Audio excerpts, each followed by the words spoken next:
Welcome class fifth lecture 2 mathematics chapter 5 friction. अब basic नहीं है, ये लेक्चर 2 है। इसका हम एक्सरसाइज फिफ्थ ए करेंगे। फिफ्थ ए एक्सरसाइज हम करेंगे। तो फिफ्थ ए एक्सरसाइज में हम ये आपके स्क्रीन के ऊपर भी है, आपकी बुक पे ऊपर भी है, आपने बुक निकाल लेनी है। बुक पे ऊपर आपका पहला क्वेश्चन जो है, ये पहला क्वेश्चन जो है हम सॉल्व करने जा रहे हैं। देखना है आपने कैसे करते हैं। Are the following pairs are friction equivalent. तो इक्वलेंट फ्रिक्शन को आपको बताया गया था लास्ट लेक्चर में। इक्वलेंट फ्रिक्शन क्या होती है, जैसे 2/5 है एंड 34/85 है। ये दोनों फ्रिक्शंस हैं। इसमें देखना है कि इन दोनों को डिवाइड करना है। मैं सिंपल सा आपको बताता हूँ फंडा, ठीक है। तो बुक पे कैसे भी किया हो, तो ये बड़ा सिंपल सी बात है। आपने इन दोनों को डिवाइड करना है। डिवाइड करना मेरे ख्याल से आपको आता होगा। 34 को 2 से डिवाइड ऐसे करना है, ठीक है। 2 1 ज़ा 2, 1 4 2 7 ज़ा 14। तो ये आंसर आ गया हमारे पास 17। डिवाइड करने से क्या आंसर आया, 17। अब ऐसे लिखना है 2 5 17 ऊपर 17 ही नीचे। 17 2 ज़ा 34, आपने मल्टीप्लाई कर लेना है ऐसे 17 को 2 से। आप पहले भी डिवाइड आपने किया है, 7 2 ज़ा 14 2 3 34। अब 17 को बेटे 5 से भी मल्टीप्लाई करना है, नीचे वाले से, ऊपर वाले से भी नीचे वाले से, दोनों से। 7 5 ज़ा 35, 3 कैरी 5 1 5 3 8, और ये आ गया 85। अगर ये वैल्यू इसके इक्वल हो जाए, इस वैल्यू के इक्वल हो जाए, तो ये इक्वलेंट है। तो आप लिखेंगे यस इट इज इक्वलेंट, ठीक है। मेरे ख्याल से आपको पता चल गया होगा। अब सेकंड पार्ट भी इसका करते हैं। तो सेकंड पार्ट पे है 7/11 एंड 56/99। आप ऊपर नीचे किसी को भी मल्टीप्लाई डिवाइड ऐसे कर सकते हैं। ये नीचे वाले भी कर सकते हैं, अगर आपको ऊपर वाला मुश्किल लगता है, आप नीचे वाला भी कर सकते हैं। जैसे 56 को बेटे मैंने 7 से डिवाइड किया, तो ये 7 का टेबल आप पढ़ोगे तो 8 पे आएगा, ठीक है। 7 का टेबल मेरे ख्याल से सबको आता होगा, 8 पे आएगा। अब ऐसे ही 7/11 मल्टीप्लाई 8, नीचे भी 8, ये 8 7 द 56 एंड 11 8 द 88, ठीक है। ऊपर वाला तो मिल गया, ऊपर वाला तो मिलना ही था, हमने ऊपर वाला तो डिवाइड करके मिलाया, नीचे वाला नहीं मिला है।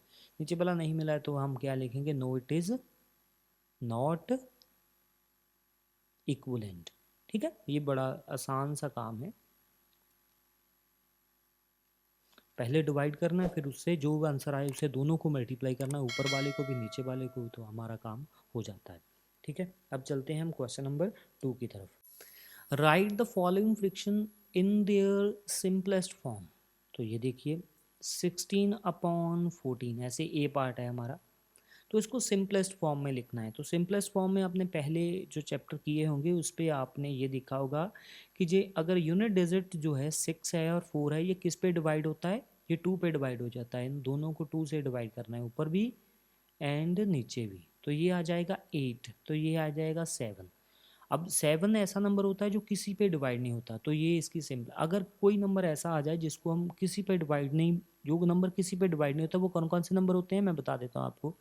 जैसे 2, ठीक है। अगर 2 आ जाए, ये नहीं मैं 12 नहीं आ जाए बोलता हूँ, 2 आ जाए, 3 आ जाए, 5 आ जाए, 7 आ जाए, 11 आ जाए, 13 आ जाए, ठीक है, 17 आ जाए, ऐसे बहुत से नंबर हैं आगे, ठीक है। आप इतने ही, बस आपके लिए इतने काफ़ी है, इनफ है। ये 5th क्लास तक इतने बहुत नंबर हैं, ठीक है। 2 5, ठीक है, 2 3 5 7 11 13 एंड 17, ठीक है। ये नंबर आपने याद करने हैं। अगर ऊपर नीचे कहीं पे भी ये नंबर आ जाए तो ये नंबर किसी से डिवाइड नहीं होगा, तो ये इसकी सिंपलेस्ट फॉर्म ही होती है। बस दैट्स ऑल, इतना ही काम है, बस ख़त्म हो गया काम। ये बी पार्ट हम करेंगे। अब बी पार्ट में हम करेंगे 15/25। अब 5 आ गया ऊपर, एंड ये यूनिट डिजिट ही हमने देखना है। 5 5 आ गया, तो इसका मतलब है कि ये चीज़ 5 पे ही डिवाइड होगी। आपने 5 की डिविजिबिलिटी रूल पढ़ा होगा। 5 3 द 15, 5 5 द 25। अब देखो ऊपर भी 3 आ गया, नीचे भी 5 आ गया, तो सिंपलेस्ट फॉर्म ऑलरेडी क्रिएट हो गई। ये इनमें से कोई भी ऊपर नीचे आ जाए तो बस वहाँ पे छोड़ देना है काम। सी पार्ट 13/18, तो पहले ही ऊपर ही 13 आ गया, तो ये ऑलरेडी सिंपलेस्ट है, इसको नहीं कुछ हो सकता है, मैंने बोला ना, जब ऊपर नीचे कहीं पे भी ये नंबर आपको मिल जाए तो दैट्स वहीं पे छोड़ देना है काम, ये ऑलरेडी सिंपलेस्ट फॉर्म है। ठीक है, यहाँ पे लिख देता हूँ सब पे, इज ए सिंपलेस्ट फॉर्म। ठीक है, ऐसे ही नीचे, ऐसे ही नीचे, ये सबको ऐसे ही लिखना जाना है आपने, सिंपलेस्ट फॉर्म आपने लिखते जाना है। अब डी पार्ट है 36 48। अब देखिए ऊपर 6 है नीचे 8 है, ये दोनों 2 के टेबल पे डिवाइड हो जाएंगे। ठीक है, ये 36 को हम 2 पे डिवाइड करेंगे ऐसे। अगर आपको आता है तो बड़ी अच्छी बात है, अगर आपको नहीं आता तो कोई परेशानी वाली बात नहीं है, ऐसे लिख सकते हो आप।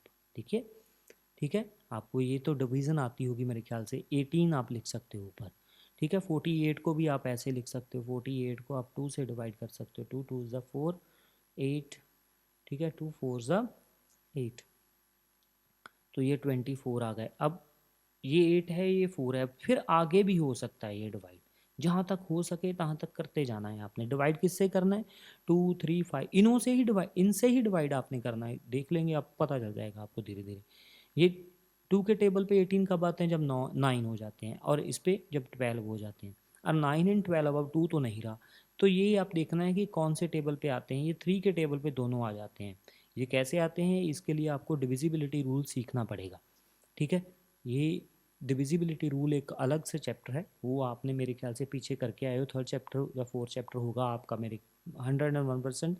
अगर नहीं होगा तो 4th में करके आए होंगे आप। ठीक है, अगर ऊपर 3 बन गया ना तो यस, ये it is a simplest form, तो ये इसको आपने लिखना है, इज़ ए सिंपलेस्ट फॉर्म। तो ये डी वाला पार्ट भी हो गया। अब लास्ट क्वेश्चन हम करेंगे ई पार्ट, तो ये आएगा 210/350। ठीक है, अगर ऊपर नीचे 0 0 दोनों मिल जाएं तो ये हम 2 एंड 5 दोनों से डिवाइड कर सकते हैं, इवन 10 से भी डिवाइड कर सकते हैं, 10 का टेबल भी हम लगा सकते हैं इसको। तो ये 21 तो 35 आएगा इसको डिवाइड करने से। 210 को 10 से डिवाइड करना है तो बड़ी सिंपल सी बात है, जीरो के साथ जीरो कट जाती है, नहीं तो आपने 10 2 ज़ 20, 1 0 10 1 द 10, ये 21 आएगा। सिमिलरली नीचे 35 आएगा, आप ऐसे भी डिवाइड कर सकते हो, वैसे भी आप जीरो के साथ जीरो की कटिंग कर सकते हो। अब 21 है, नीचे 35, अब देखना है कि 21 एंड 35 किसके टेबल में आते हैं। ये बेटे 21 एंड 35 इसकी कैटेगरी में तो नहीं आए अभी, ये बड़े हैं, पता भी नहीं है हमें, मैंने 17 तक आपको बोला है। ये बेटे 7 के टेबल में कटिंग होगी, आपने टेबल देखने हैं, टेबल आपको आने चाहिए। 7 3 द 25, 7 5 द 35। अब 3/5 आ गया, 3 हमारे इस कैटेगरी में, 5 भी आ गया, तो ये it is a simplest form, it is a simplest form. तो ये सिंपलेस्ट फॉर्म हो गई, आपका जो है आंसर जो है वो बन गया। ये हमारे पास लेक्चर 2 था, तो ये आपने क्वेश्चन जो है अपनी फेयर नोटबुक पे कर लेने हैं, और नेक्स्ट लेक्चर में हम आगे वाले क्वेश्चंस करेंगे। ओके बेटे, गुड लक।